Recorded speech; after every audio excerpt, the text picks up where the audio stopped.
ಪಂಜಾಬ್ನಲ್ಲಿ ನಿರ್ಮಾಣ ಹಂತದ ಕಟ್ಟಡ ಕುಸಿತವಾಗಿದೆ. ಮೊಹಾಲಿಯಲ್ಲಿ ಬಹುಮಹಡಿ ಕಟ್ಟಡ ಕುಸಿದಿದೆ. ಕಟ್ಟಡ ಕುಸಿದು ಸ್ಥಳದಲ್ಲೇ ಇಬ್ಬರು ಸಾವನ್ನಪ್ಪಿದ್ದಾರೆ ಎನ್ನುವ ಮಾಹಿತಿ ಕೂಡ ಲಭ್ಯವಾಗ್ತಾ ಇದೆ. ಕಟ್ಟಡದ ಅವಶೇಷಗಳಡಿ ಜನರು ಸಿಲುಕಿರುವ ಶಂಕೆ ಕೂಡ ವ್ಯಕ್ತವಾಗ್ತಿದೆ.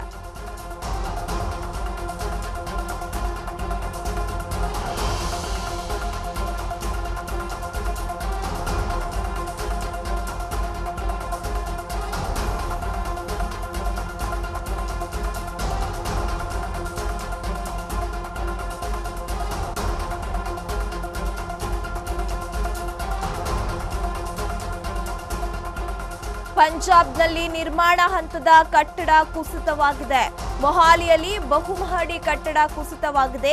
ಈ ಕಟ್ಟಡ ಕುಸಿತ ಆಗಿರೋದ್ರಿಂದ ಸ್ಥಳದಲ್ಲೇ ಇಬ್ಬರು ಸಾವನ್ನಪ್ಪಿದ್ದಾರೆ ಎನ್ನುವ ಮಾಹಿತಿ ಕೂಡ ಲಭ್ಯವಾಗ್ತಾ ಇದೆ.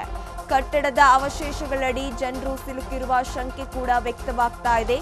ಎನ್ಡಿಆರ್ಎಫ್ ಸಿಬ್ಬಂದಿಯಿಂದ ರಕ್ಷಣಾ ಕಾರ್ಯಾಚರಣೆಯನ್ನು ಕೂಡ ನಡೆಸಲಾಗ್ತಾ ಇದೆ. ಗಾಯಾಳುಗಳಿಗೆ ಸೊಹಾರಾ ಆಸ್ಪತ್ರೆಯಲ್ಲಿ ಚಿಕಿತ್ಸೆಯನ್ನ ಕೊಡಿಸಲಾಗ್ತಾ ಇದೆ ಎನ್ನುವ ಮಾಹಿತಿ ಕೂಡ ಲಭ್ಯವಾಗ್ತಾ ಇದೆ. ಪಂಜಾಬ್ನಲ್ಲಿ ನಿರ್ಮಾಣ ಹಂತದ ಕಟ್ಟಡ ಕುಸಿತ ಆಗಿರೋದ್ರಿಂದ ಕಟ್ಟಡ ಕುಸಿದು ಸ್ಥಳದಲ್ಲೇ ಇಬ್ಬರು ಸಾವನ್ನಪ್ಪಿದ್ದಾರೆ ಎನ್ನುವ ಮಾಹಿತಿ ಕೂಡ ಲಭ್ಯವಾಗ್ತಾ ಇದೆ. ನೀವು ಕೂಡ ದೃಶ್ಯದಲ್ಲಿ ಗಮನಿಸ್ತಾ ಇರಬಹುದು. ಜೆಸಿಪಿ ಮುಖಾಂತರ ತೆರವು ಕಾರ್ಯಾಚರಣೆಯನ್ನ ಕೂಡ ಮಾಡಲಾಗ್ತಾ ಇದೆ. ಈಗಾಗಲೇ ಕಟ್ಟಡದ ಅವಶೇಷಗಳ ಅಡಿ ಜನರು ಸಿಲುಕಿದ್ದಾರೆ ಎನ್ನುವ ಶಂಕೆ ಕೂಡ ವ್ಯಕ್ತವಾಗ್ತಾ ಇದೆ.